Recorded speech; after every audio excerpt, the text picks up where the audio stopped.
Please accept my apologies for the other day. You came to our aid, yet I hadn't even the courtesy to properly introduce myself.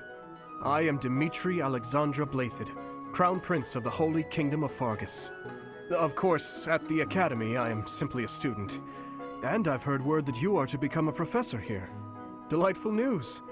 I still have much to learn, but I'm confident I could benefit greatly from your guidance. In any case, welcome to the monastery. I hear you're investigating the different houses here. Did any of the blue lions catch your attention? Me?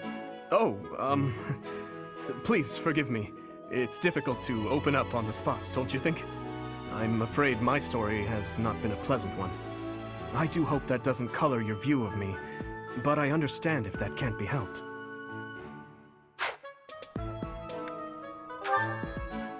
Dedu was born in Dusker, and has been loyally working in my service for the past 4 years.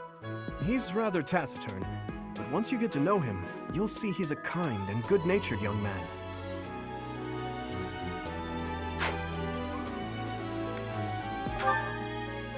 Felix is the heir to House Fraldarius. He has a bit of a sharp tongue, but don't let that fool you. Deep down, he's a good guy. He gravitates toward people who are skilled.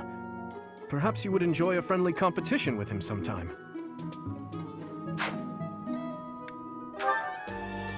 He's the adoptive son of Lord Lenato of Castle Gaspar, but I hear he was born a commoner. He has an extremely earnest personality, so I'm certain he will approach your lectures with great enthusiasm.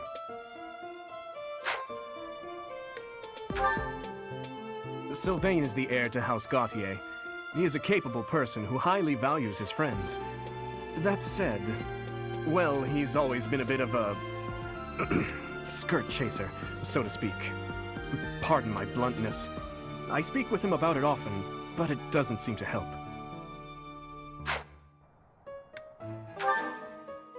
I hear she was born to imperial nobility, but a twist of fate brought her to the kingdom. She may seem carefree on the surface, but she's actually a kind soul who pays careful attention to everyone around her.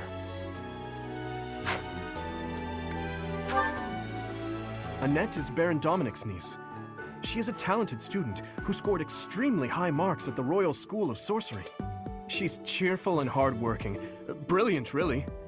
Though she can be a bit oblivious at times. I hear she caused an explosion in the kitchen last night. Ingrid is Count Galatia's daughter. She is also a childhood friend of Felix, Sylvain, and myself. She is diligent, industrious, and principled. In truth, she is more knightly than most knights you will ever meet. Wait, does this mean our new professor is... No, I really can't believe it! But I was speaking to you so casually, as though we were companions. Oh, I am so sorry, Professor. You just look the same age as the rest of us, and...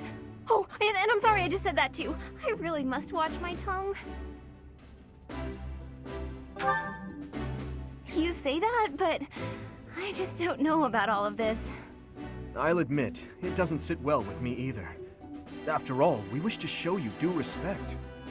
Sure, but if the professor says it's okay, shouldn't that be enough? That is, if your highness can consent to such a thing. After all, we're already speaking this way to our future king, so we may as well relax our speech with our professor too, right? Well, we're not in the kingdom, so it only goes to follow that we should all speak companionably. I concede. If the professor says it's fine, we ought to accept that kindness gratefully. As for me, I'm not sure I can manage. You don't have to force yourself if it's too difficult. You're fine with that too, right, Professor? Such benevolence is a sight to behold. I don't suppose you would care to join me for tea. We could discuss education and marriage. Control yourself, Sylvain. I have more important matters to discuss with our new professor. Come to the training ground later. There, you will show me what you're capable of. You aren't wasting any time, are you, Felix? As it were, count me in for any such battle. Pardon me, but I would also love to observe you in battle for future reference. if that's okay with you. Ash, I won't have you speak of merely watching. You should join us as well.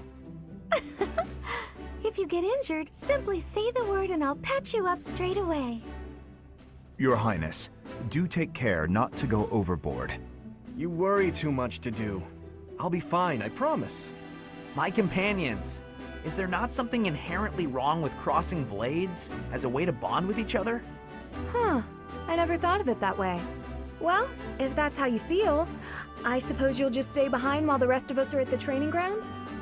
Ingrid, my dearest friend, you really are too harsh on me. Well then, Professor, what do you think?